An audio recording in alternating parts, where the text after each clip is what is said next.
President Jokowi ends PPKM after what seems like forever, and Happy New Year 2023. Stay tuned for details.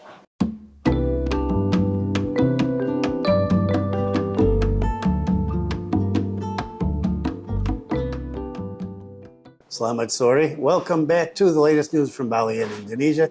This is December 31st, 2022, just a few hours away from New Year, and my name is Bruce.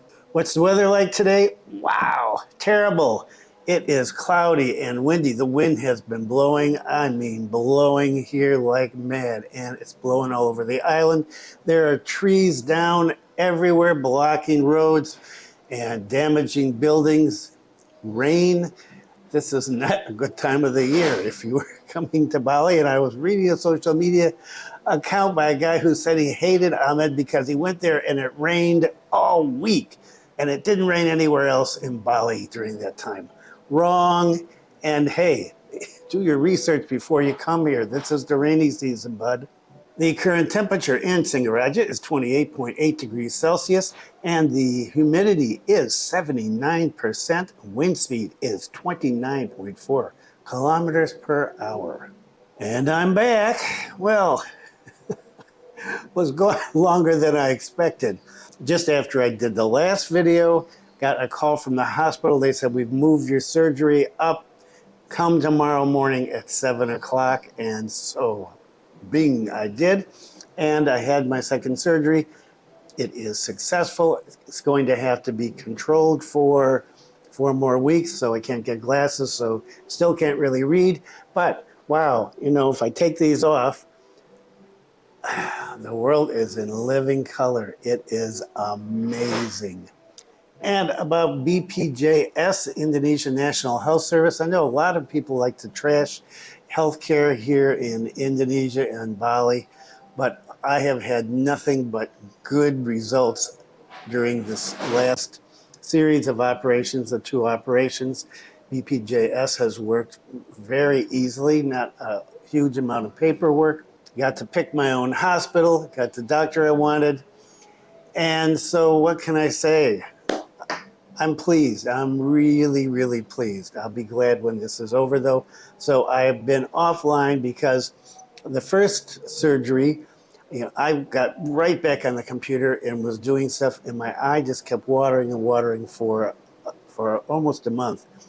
This time, I've done nothing for the last week, read some books, and I'll do a video on those sometime in the future, some books about Bali and Indonesia.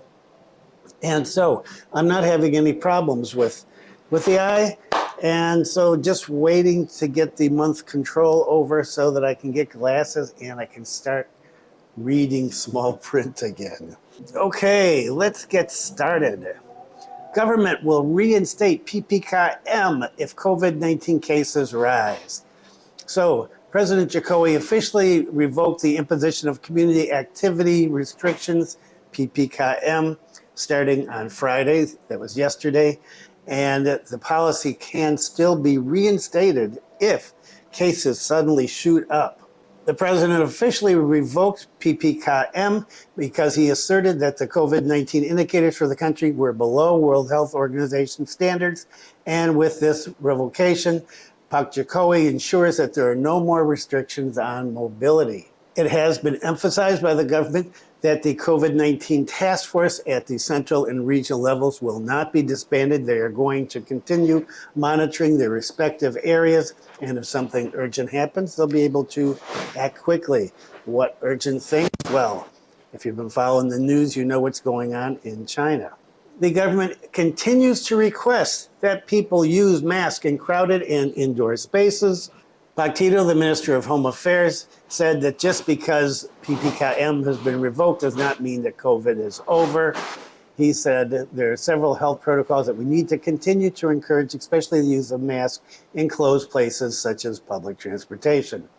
Furthermore, he said, if you have any symptoms of respiratory problems such as coughing, running nose, and others, you're advised to keep wearing a mask. And also, They said the government wanted the wearing of masks to become a new habit. Not likely for most people.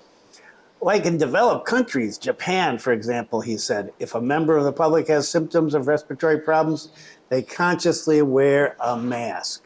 Japan, Korea, China, they've got a different culture about mask wearing than Indonesia. But good news that this is officially over. How is this going to affect us here in Bali?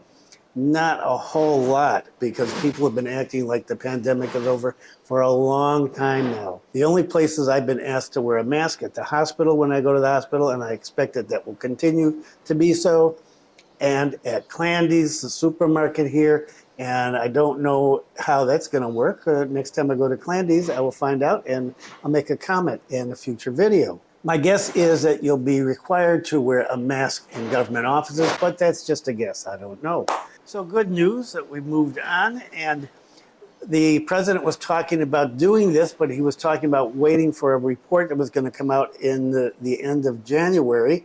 But that's like a New Year's present for the Indonesian people. So what about New Year's Eve in Bali? What is happening? Well, I imagine there's going to be stuff going on at the beach clubs in the tourist area, and bars and restaurants and hotels and all those places. Denpasar, I guess, has banned public displays of fireworks.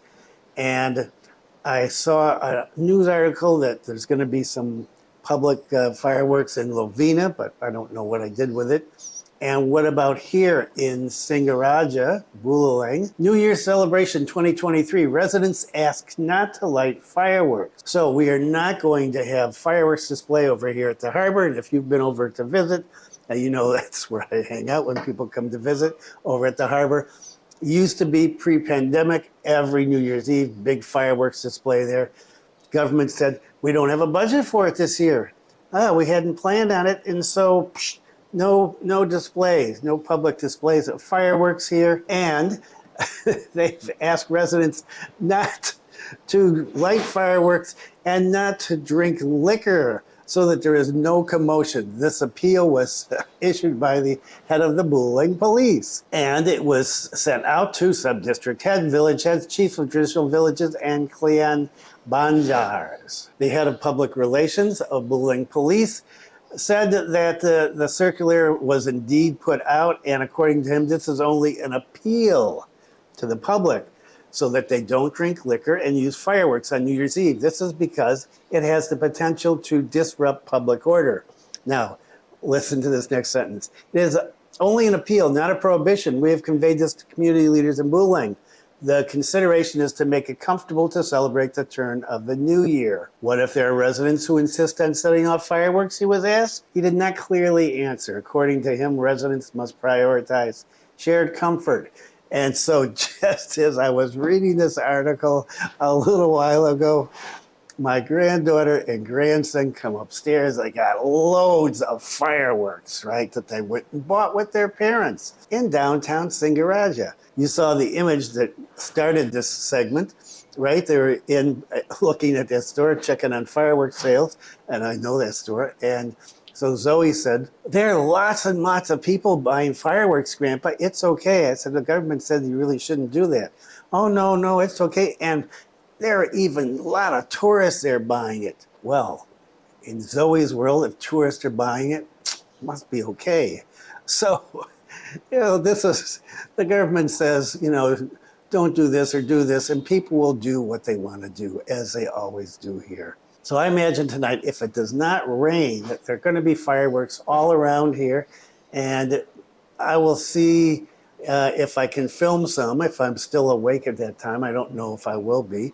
I'll see if I can film some and put a kind of a little short clip on here, or if not today, in the next video. So instead of the government fireworks display, the government this week held an Art Appreciation Week, which was centered on Bung Karno's green open space, and that's down that way to the south, and it wasn't even midnight. It said the activity would be filled with art studios and groups that have collaborated with the Buleleng Cultural Office. And so that is New Year's here in Buleleng. It is a yucky day. It looks like it's going to rain.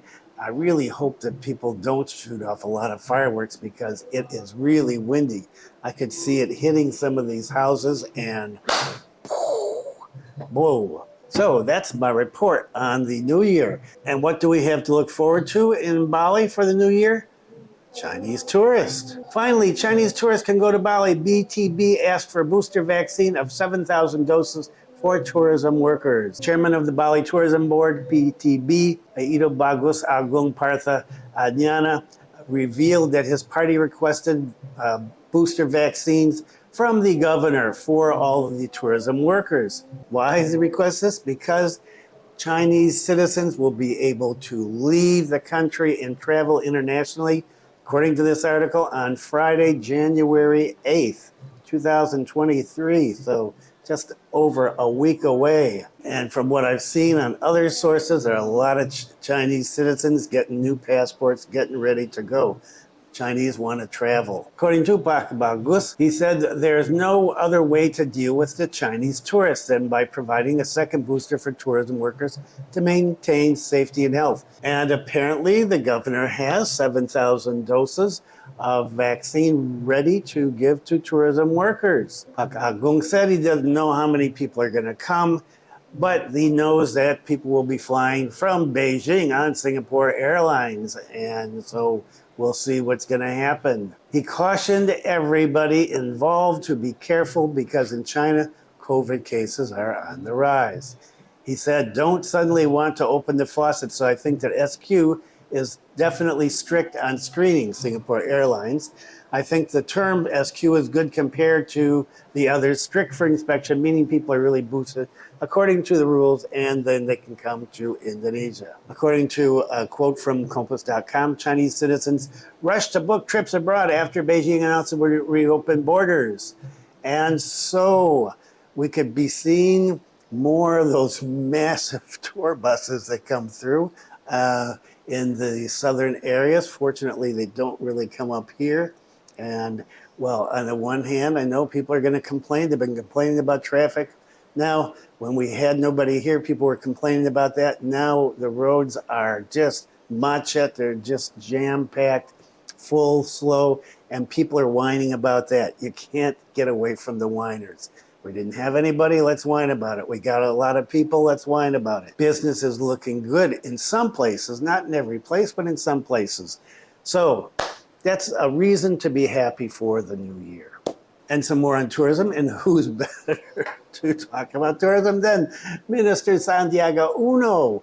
He promises to bring tourism investors to Jembrana. He said tourism support facilities do not yet exist, are not completed in Jembrana, but he promises to bring investors to that region. He announced this while he was observing the Bali Churik captive at the West Bali National Park office. And what is a churik? Bali churik is a bird, beautiful bird. Here's a picture. Pak Sandiaga said after seeing the development of Churik Bali, he wanted West Bali to become a conservation-based tourist area or ecotourism, like the attraction of Churik Bali, which exists only in Bali. He said this will automatically become a magnet to attract tourist visits to West Bali, especially Jembrana. I know that would bring in birders. I don't know about other people. Additionally, the existence of the Probolinggo, Banyuwangi, and Gilimanuk Mengui toll roads will also be supporting means of increasing tourist visits to West Bali. Pak Sandiaga said that the preservation of the Bali Churik is very inspiring because there were only 6 left in the wild. They were almost extinct, but with right policies and conservation efforts from the TNBB and the ministry, there are now 560 birds flying around in West Bali. He said, I was out running this morning and I saw a white one flying. That's great. And continuing on, we're talking about the birds, Pak Sandiaga asked the TNBB and the forestry police to recruit more volunteers for nature lovers in Jembrana and West Bali to jointly preserve the Churik Bali and nature. This can open jobs up as well, he said, and I hope that soon there will be a distribution of tourist visits not only to southern Bali but to West Bali. Supporting facilities have been prepared, such as places for performing arts, namely the All-in-One Circuit, which was built with the assistance of the Ministry of Tourism and Creative Economy, and weaving centers and accommodation facilities such as hotels and homestays, so the tourists who come not only pass through, but might even stay for a night or two. If you have not been there, West Bali is a place to go. And if you can hear this noise in the background, this is my storm curtain that is just blowing, blowing, blowing, and I'm hoping it's not going to get ripped up. If you saw an old video from, I don't know, 2 years ago, maybe you saw what happened when one ripped and just flying all over. Okay, so are we going to see more tourists in West Bali? Maybe. And more on tourism in Bali and Indonesia. Spreading its wings in eastern Indonesia, Citilink opens new Denpasar-Tambolaka PP route. Tambolaka, by the way, is in Sumba. So Citilink started operating on December 28th, a couple days ago. And the opening of the new route is a form of Citilink's commitment to improving the archipelago community connectivity and providing faster and more efficient transportation and access for people to get around the country, as well as helping the country recover after the pandemic. Flights from Denpasar to Tambolaka will operate 4 times a week, Monday, Wednesday, Friday, and Sunday, using the ATR 72-600 aircraft. Apart from connecting Tambolaka with Denpasar, this route also connects with other routes to the national economic centers such as Jakarta, Makassar, and Surabaya. The Denpasar-Tambolaka flight will depart at 9:45 WITA from the Igusti Ngurah Rai Airport and arrives at Tambolaka Airport at 11:15 WITA. And the flight returns at 11:40 on Monday, Wednesday, Friday, and Sunday. If you've never been to Sumba, I would suggest getting out of Bali, getting away from the hotels, getting away from the beach clubs, getting away from all the partying. Go out and check out some nature in Sumba. You won't regret it. And let's take a look back at 2022 and see what happened in Bali with crime. During 2022, almost all crimes in Bali increased. However, while crimes increased, the Bali police have succeeded in securing a number of major national and international events, such as the G20 summit, sports, beauty events, and gatherings. During 2022, there were 3,057 general criminal cases, while in 2021, there were only 1,937, maybe because there were a lot less people on the island then. Of the thousands of cases, there are a number of prominent cases that have attracted public attention. For example, the murder of a bank employee, theft of a motorbike, and mugging in Kuta Bandung. For special criminal cases consisting of corruption and cyber crimes during 2022, 179 cases, 2021, 168. Corruption cases in 2022 went down by 2.9%. Cybercrime, which includes skimming, pornography, illegal access, foreign extortion, online fraud, went up. The interesting thing about drug crime cases is that this year, the number of cases has decreased slightly. In 2021, there were 719 cases, and this year, 712. Despite the decline, the amount of evidence that was successfully secured was far more in 2021. The disclosure of drug cases by Bali police and the ranks this year is the largest in the history of Bali police. In February 2022, the Denpasar police managed to uncover cases of 18 kilograms of methamphetamine and 984 ecstasy pills. And a few months later, the Bali Police Narcotics Research Directorate revealed a case of 38 kilograms of methamphetamine. And they said the drug problem is going to be a point of concentration for 2023. What about traffic accidents? Way up. Based on the results of the data, there were 3,364 traffic accidents, and in 2021, 1,984. Again, that may be because there's more people on the road. Of the thousands of cases, 453 people died, 60 were seriously injured, 4,715 slightly injured. In addition to handling cases during 2022, the Bali police also carried out construction and revitalization of buildings, such as construction of operational buildings, construction of apartments for police members, and carrying out organizational transformation by upgrading the status of the airport police at Ngurah Rai Airport. Plans for focus for 2023 will be announced soon by the police department. And so good work, Bali police. And more on rabies in Buleleng. Sterilization of dogs press rabies cases. A dog sterilization program is being prepared by the Buleleng Agricultural Service to suppress the dog population. Too many dogs here. The program is planned to be implemented in 2023. One of the efforts to reduce the cases of rabies bites is to reduce the dog population, according to the head of the Buleleng Agricultural Service. This sterilization process is called the most appropriate treatment, he said. It's just that, so far, it can't be done in large quantities because the cost of sterilization is very expensive. In 2023, he said sterilization be carried out at animal health centers, and this can be used both for male and female dogs. Apart from sterilization, in the case where dogs bite somebody and they're positive for rabies, they are being eliminated. Sumiarta from the Department of Agriculture said there have been 200 stray dogs that were eliminated in the bite case area, particularly in red zones for cases of rabies bites. Villagers are also advised not to adopt and bring dogs from outside the area. A rabies alert team is going to be formed. It will involve youth in each village. They will be tasked with collecting data on dog livestock in the village, assisting in the vaccination process, and reporting incidents that recur in the villages. And that is it for today. I hope whatever you're doing on New Year's Eve is fun. Me, I'm just hanging around. I'm protecting the eyes, so I'm doing nothing. If you are coming to Bali, remember, we're in the rainy season. It's not a lot of fun right now, but the weather varies from place to place, and so you never know. So don't let the weather put you off. You can always sit around in a nice restaurant or bar and have a few cocktails. There's no changes in any of the visa policies, right? This is the end of the year. Who knows what's going to happen? We'll be waiting, looking for some more information on the retirement visa, and well, maybe there'll be something that comes in when the new year starts and everybody gets back to work. And no, there have been no changes because of PPKM. There have been no changes in the rules about coming into Indonesia and needing to be vaccinated. This is a purely domestic thing. Has nothing to do with international arrivals. Okay, thanks for viewing. Be kind to someone today. Stay safe, and I'll see you on Thursday.